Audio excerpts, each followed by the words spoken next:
Thomas, nous allons nous intéresser aujourd'hui à une princesse aux multiples facettes. Nous allons voyager au XVIIe siècle entre la cour du roi Louis XIV et la principauté de Monaco pour découvrir qui était vraiment Charlotte Catherine de Gramont, l'épouse du futur prince Louis Ier, c'est bien ça? Absolument. Et avant d'aller au XVIIe siècle, on la rencontre, cette princesse de Monaco du XVIIe siècle, au XIXe siècle dans la bibliothèque du Palais, à travers un roman en plusieurs volumes à l'époque d'Alexandre Dumas. Alexandre Dumas s'est intéressé à Monaco, y est passé d'ailleurs, s'est intéressé notamment à la rencontre d'Honoré V avec Napoléon à Golfe-Juan et a fourni donc sa propre version de la vie de Charlotte Catherine de Gramont. Alors ce roman est présenté sous la forme de mémoires à la première personne de la princesse.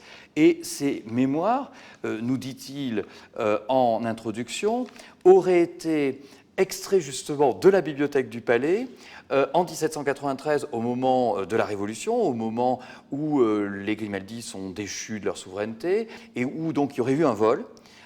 Et un dénommé Casanova aurait commis ce larcin, et c'est un petit-fils de ce Casanova qui aurait fourni à Dumas ses mémoires inédits de la princesse Charlotte Catherine. Nous nous trouvons donc sur un lieu du crime. Absolument.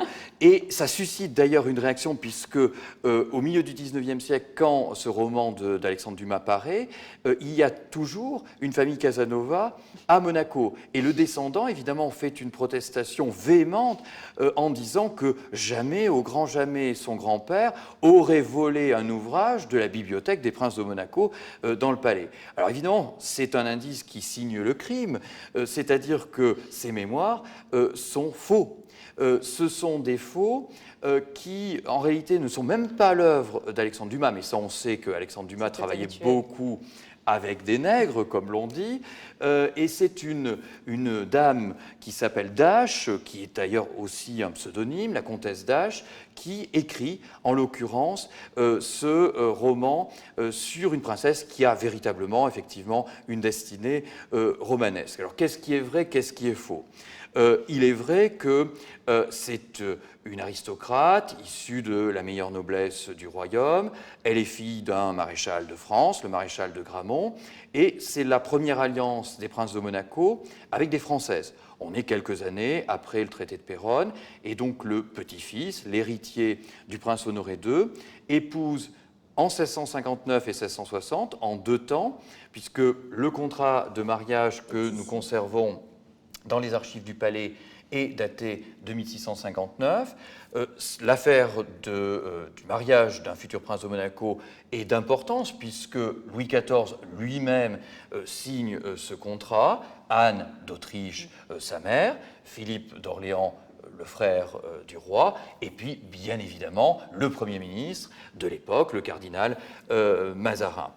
Et en 1660, l'année même du mariage d'ailleurs de Louis XIV, on rappelle que Louis XIV était d'ailleurs le parrain du prince Louis Ier de Monaco, eh bien, à quelques kilomètres, presque dans la même région, ils se marient. Comment est-ce qu'on leur propose de se marier ? Il fallait, évidemment, à l'époque, les mariages étaient d'abord affaires de famille, et on mettait d'abord papier sur table, comme l'on disait, avant de faire rencontrer les futurs. C'était une condition annexe qu'ils se plaisent.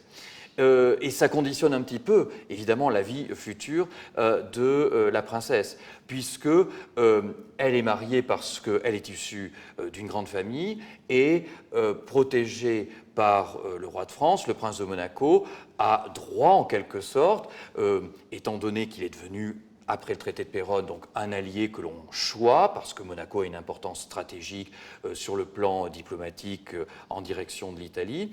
Donc le prince de Monaco, le futur prince de Monaco, a droit à une demoiselle de bonne famille, une demoiselle de grande famille. En 1665, elle obtient une charge à la cour qui est importante, qui est une charge de surintendante de la maison de Madame. Madame, c'est la belle-sœur de Louis XIV. La proximité avec le roi l'amènera même entre Mademoiselle de la Vallière et Madame de Montespan, Louis XIV aurait été séduit par Charlotte-Catherine de Gramont au cours de l'année 1665. Oui, elle était surnommée le Torrent et était décrite comme une très très belle femme.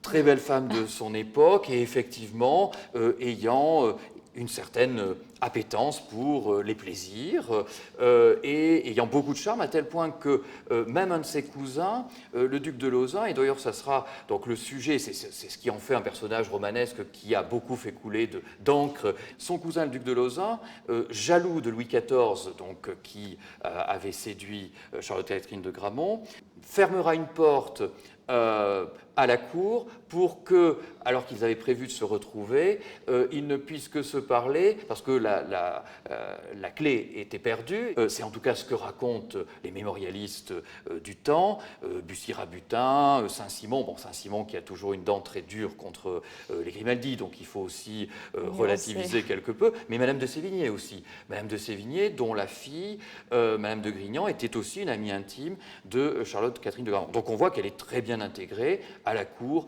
de Louis XIV. On voit une facette de Charlotte-Catherine de Gramont à la cour du roi, mais c'est une toute autre facette que l'on découvre ici en principauté. Elle fonde un couvent pour l'éducation des jeunes filles de la noblesse, je crois. Ce sont deux volets totalement différents de sa vie. Oui. Oui, donc effectivement, il ne faut jamais enfermer dans une seule facette un personnage. Et à Monaco, quand effectivement elle suit son mari, le prince Louis Ier, elle œuvre effectivement efficacement pour l'éducation des jeunes filles, d'ailleurs de toutes les jeunes filles, même au-delà de la noblesse. Donc c'était un moyen évidemment pour les jeunes femmes de Monaco d'avoir une éducation. Il n'y avait pas d'école à l'époque, et en particulier pour les filles, donc on peut en faire presque une féministe avant l'heure. Et ce couvent de la Visitation, on le connaît aujourd'hui sous le nom de lycée Albert Ier. Et d'ailleurs, elle était à ce point attachée à cette fondation qu'elle a souhaité que son cœur soit détaché de son corps et soit conservé justement dans la chapelle du couvent qu'elle avait fondé.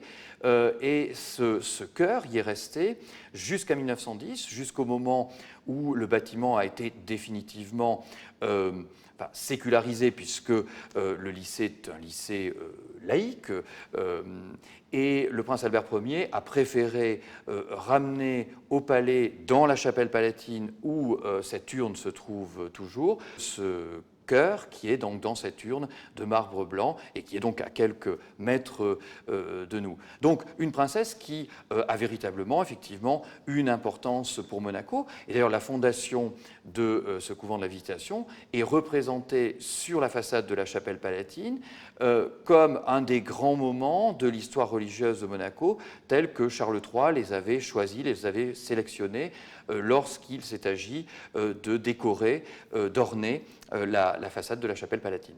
On peut dire que c'était une princesse moderne. C'était une princesse moderne, absolument. Merci beaucoup, Thomas. Merci, Alexandra.